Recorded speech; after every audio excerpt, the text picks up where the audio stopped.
Hey, Shalom, Makim Shalom. First and foremost, as always, I'm going to give all praise, all honor, and all glory to Yahweh, Bahashem, Yahweh Shai, Bahashem, Rachakwadash.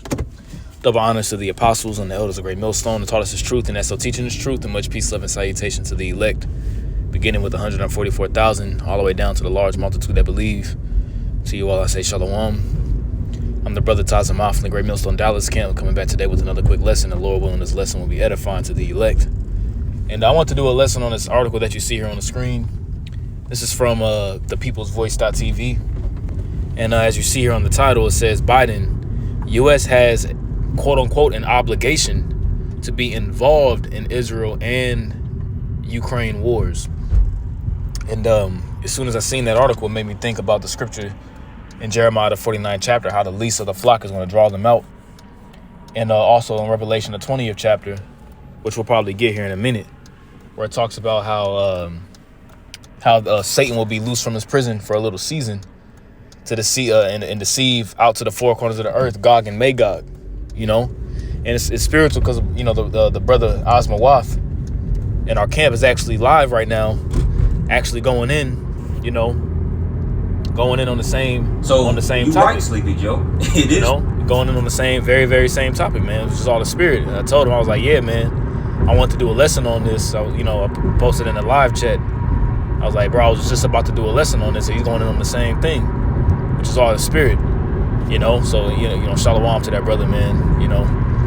But yeah, man, this prophecy unfolding right before our faces, you know, in regarding to this whole ordeal that's happening in the Middle East right now. You know, you just had the Ring of Fire eclipse that just passed through this past weekend. You know, there was a flood that came through Tel Aviv, and you know, so hey, it's the Lord Yahweh Bashem Al Shai making moves, man. Okay, the Lord Yahweh Bashem Al Shai is making moves. So it says the U.S. has, quote unquote, an obligation to be involved in foreign wars, according to Joe Biden, and this is where you get the so-called foreign policy today. Okay, this is where you get the foreign policies today that allows these different nations like Iraq and Afghanistan and India and China, all these other different nations where you see the wine of Babylon the Great, you know, pretty much making these different nations drunk. You see, and that's all a foreign policy is. You know, the Council of Foreign Relations. It's the cup making these different nations drunk. Okay, let's get that real quick. Jeremiah the 50th chapter, verse I'm sorry, I think it's Jeremiah 51. Yeah, Jeremiah 51:7, it says, Babylon has been a golden cup in Yahweh's hand that made all the earth drunken. The nations have drunken of her wine, and the wine goes into the philosophies, all right, the doctrines that are passed, you know, and the different laws that are passed here in America. And they use these particular philosophies and things of that nature and spread it worldwide. You know, whereas you got Moism, T-genderism, you know, women's lib, you know, anti 187 laws. I'll just put it like that, for children, you know, and children of changing their kind, you know, all these different things that are happening here in America. They push it worldwide, which causes these nations to become drunk. It says the nations have drunk of her wine. Therefore, the nations are mad. You know, now these nations are mad and drunk off the philosophies that America pushes worldwide. Okay? It's also written in the book of Habakkuk. All right, in the book of Habakkuk, the second chapter, it says, woe unto him that giveth his neighbor drink. Let me get that real quick. Yep, Habakkuk 2:15, it says, woe unto him that giveth his neighbor drink, that puttest thy bottle to him, and makest him drunken also, that thou mayest look on their nakedness. And that's what America does worldwide to these different nations, man. Through its philosophies and through its craft and deceit, you know, putting these nations in debt via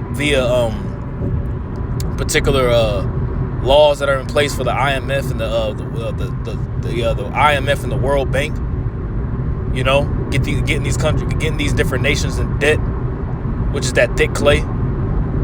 You know, And the thing is about it, when you listen to this video that's about to play, these devils are proud, man. They feel like as if they can never go down. Okay?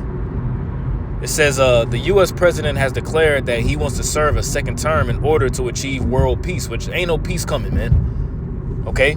The scripture says there's no peace to the wicked. And this dude, JB, all right, is not going to serve. Well, I highly doubt that he's going to serve another term. But we hope and pray that it's not even going to be another term for no president, man. You see? But according to JB, and now you got Jake, that's pretty much feel like they've been bamboozled even voting for this guy. You see, because now all the things that he said he was going to do for Jake, you so-called Negroes and Latinos and Native Americans, man, he was completely against it. And you niggas was crying in the voting booths, crying. You know, that little nigga that was singing on the screen. You know, I remember that. I forgot what he was singing, like some sort of gospel song whenever Joe Biden whenever he got elected. You know, but now look, you know, everything has just gotten freakier and more crazy.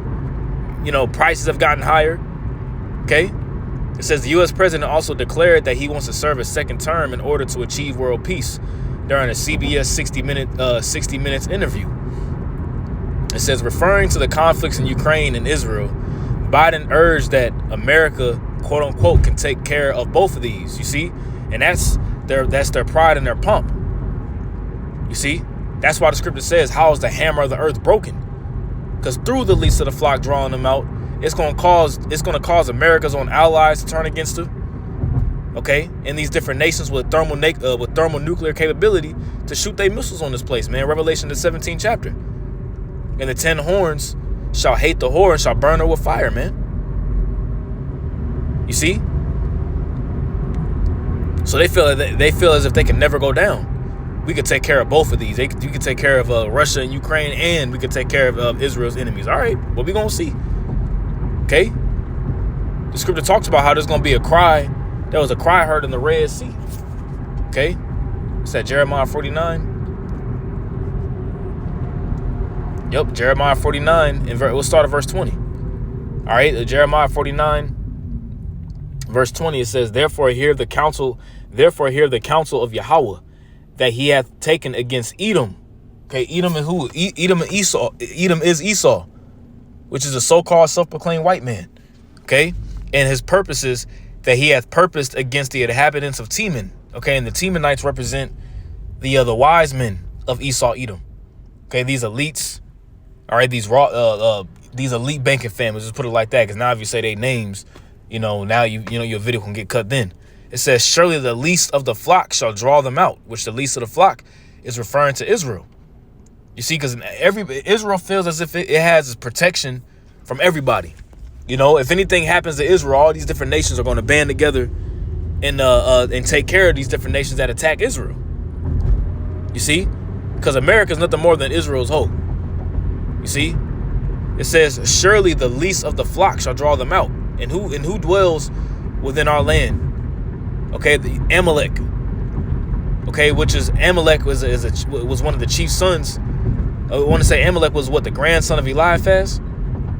Okay, it says, surely he shall make their habitation desolate with them. You see, because in this next world's war, that's going to be nuclear. Okay, America's going to get dragged into this next world's war by way of Israel. You see, and we're seeing the stages get set, and we're seeing the stage get set and the pieces be moved for all out hell to break loose. Okay, it says the earth is moved at the noise of their fall. At the cry, the noise thereof was heard in the Red Sea, which is over there in the Valley of Jehoshaphat in that region. Okay, the Middle East, the Levant region, man, the Fertile Crescent. Okay, because in this world's war, in the Middle East region, Israel's going to be destroyed. America's going to be destroyed. Okay, Russia's going to shoot their thermonuclear missiles on this place. China is, Iran is, Pakistan is, India, Great Britain, France, Germany, Turkey. Okay, that's why the scripture talks about it's not sparing no arrows. Okay, and those arrows are the missiles. It says, host Scott Pelley asked Biden, quote unquote, Are the wars in Israel and Ukraine more than the United States can take on at the same time? And it's gonna give Biden's responses. Let's actually play it real quick. Let's listen to this guy.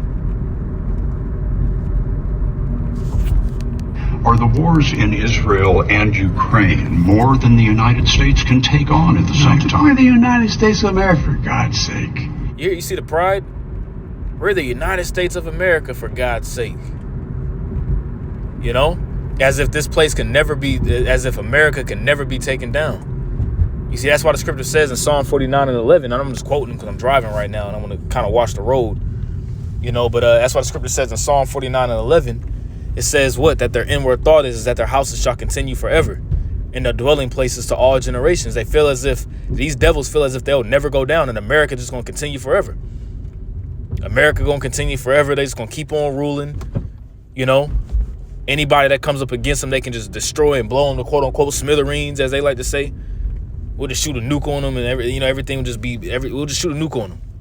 Yeah, we'll just nuke them. We'll just nuke them. You see, that's truly what they believe, and that's truly what they think. Okay? This is the nation that destroyed with in Isaiah 14, it says with a continual stroke. Okay? I'm about to actually park my car, so just bear with me 1 second. Baba Kusha.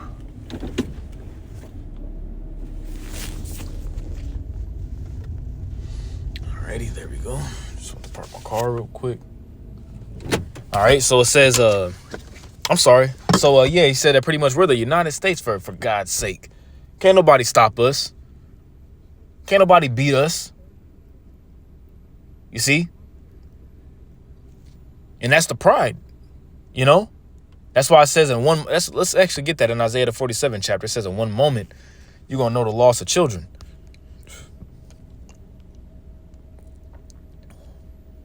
Yep. Let's start at verse 7. It says, and thou saidest, I shall be a lady forever. Pretty much meaning that, look, America ain't gonna get touched. You know, you're gonna be the queen. As it says, you said, I will reign forever as the queen of the world. You see that? Let's just read this in the NLT. You said, I will reign forever as the queen of the world.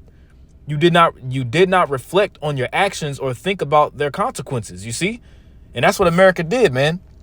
You know, they that have eaten our bread have laid a wound under thee. Okay, it says, listen to this, you pleasure-loving kingdom, which is America. Okay, this is the pleasure-loving kingdom where people just dwell in their lust and in their pleasures, living at ease and feeling secure. You see that? This is literally playing out right now in what Joe Biden said. You see, you say, I am the only one, and there is no other. I will never be a widow or lose my children. You see, America feels as if they'll never fall. You know, everything, they're the strongest military, which America's military is strong. America's military is strong, but who's the one that gave America strength? Yahweh Bashem Yahweh Shai, ultimately to rule.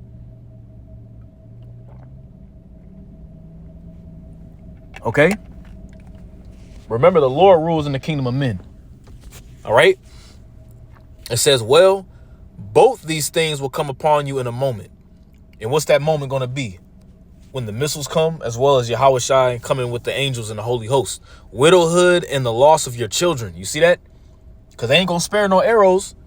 When you read Isaiah the 13th chapter, they ain't going, you know, they're not going to pity the young over here, man. They ain't going to have no thought, well, we can't shoot missiles over there. There's women and children and kids and older people. Nah, they going to push the button. It says, yes, these calamities will come upon you, despite all your witchcraft and magic. You see? And that's how America just rules, is through witchcraft and sorcery, man. All that stuff going on over there in the Middle East right now, a lot of that is just sorcery and witchcraft, man. You know, the news stations and the media, what they show on this side, a lot of that is fake. Okay? Let's go back to this. Look at this guy. The most powerful nation in the history, not in the world, in the history of the world. We're the most powerful nation in the history of the world. You see?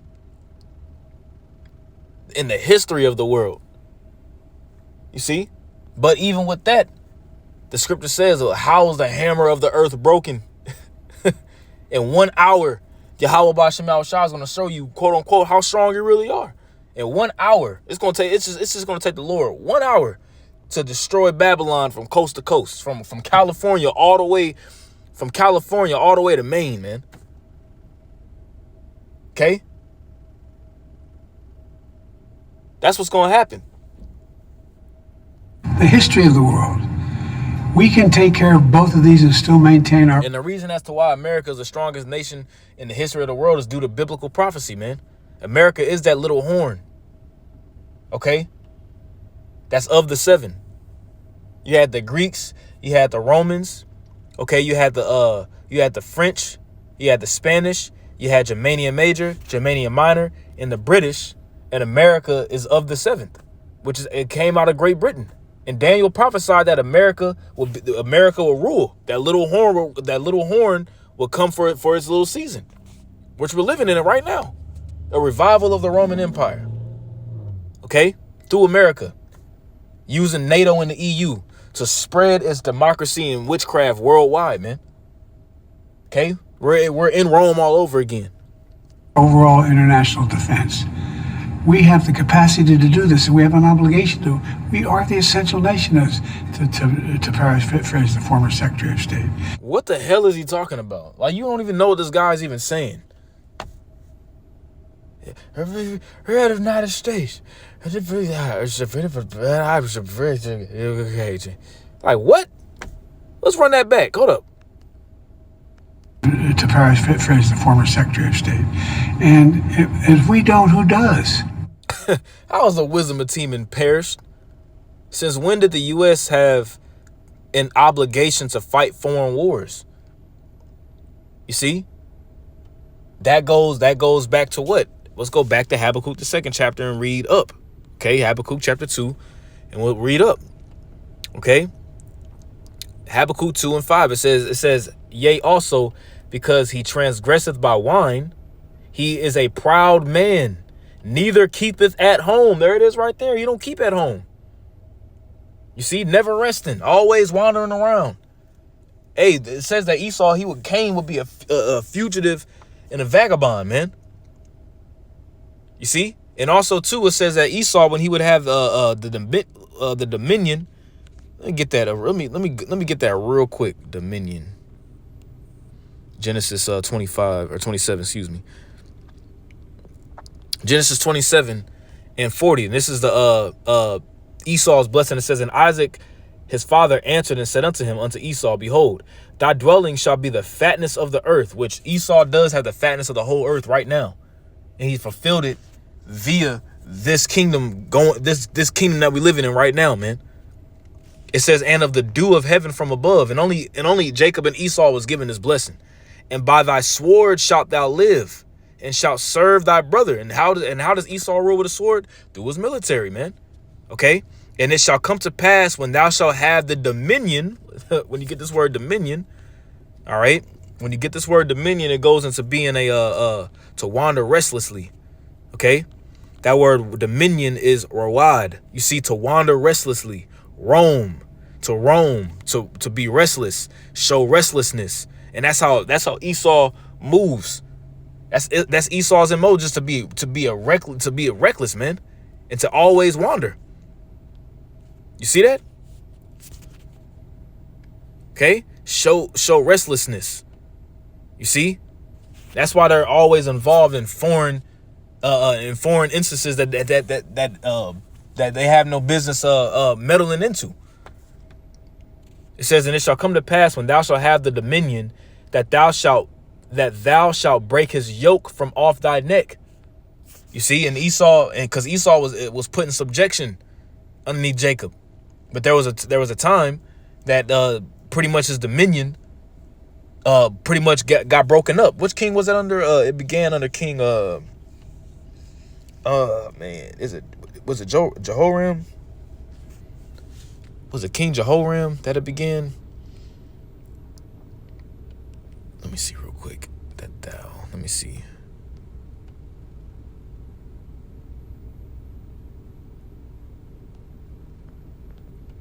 820. Yeah, during King Jehoram's rule, Esau pretty much got free for a particular period of time, but mainly after the Renaissance period. Okay, after the Renaissance period, after he was casted into prison, which that prison was him being in slavery for a period of 1,000 years, roughly from around 325 to the late 1300s, going into the 1400s. Esau was loose out of his prison. You know, we was ruling during the Byzantine Empire, and then eventually, through iconoclasm in the Renaissance, Esau came back into power. Okay, all right, and then ever since he's been ruling. Okay, where was we at? Okay, let's go back to Habakkuk real quick. My bad. So we'll go back to Habakkuk 2:5. It says, yea, also because he transgresseth by wine, he is a proud man, neither keepeth at home, who enlargeth his desire as hell. And hell can't be filled, man. He enlargeth his desire as hell. Meaning he ain't never going to stop. He's never going to be filled. He's never going to be satisfied, and cannot be satisfied, but gathereth unto him all nations, and heapeth unto him all people. That's exactly what Esau's doing. He gathers all nations and heaps unto himself all people. But with all that being said, verse 6, shall not all these take up a parable against him, and a taunting proverb against him, and say, woe to him that increaseth that which is not his? You see that? He increases that which doesn't belong to which doesn't belong to him. He goes into these different nations, and then he pushes forth his policy. He goes foreign. They practice foreign policy, but the policy that they push comes from the West. That's how the image of the beast is spread. That's how you know that we're in Rome all over again, because Rome did the same thing. Okay? Woe to him that increaseth that which is not his. How long? And to him that ladeth himself with thick clay, and that thick clay is debt. A batyat. Okay? That's how Esau rules. And you hearing it and you hearing it out of the horse's mouth. You see? So I just want to do a quick lesson on this. You know, Lord willing, this lesson was edifying to the elect of Yahweh B'Hashem Yahweh Shai. I want to give all praise, honor, and glory to Yahweh B'Hashem Yahweh Shai, B'Hashem Rachakodash. Double honors to the apostles and elders, a great millstone that taught us his truth. And much peace, love, and salutation to the elect. Shalom.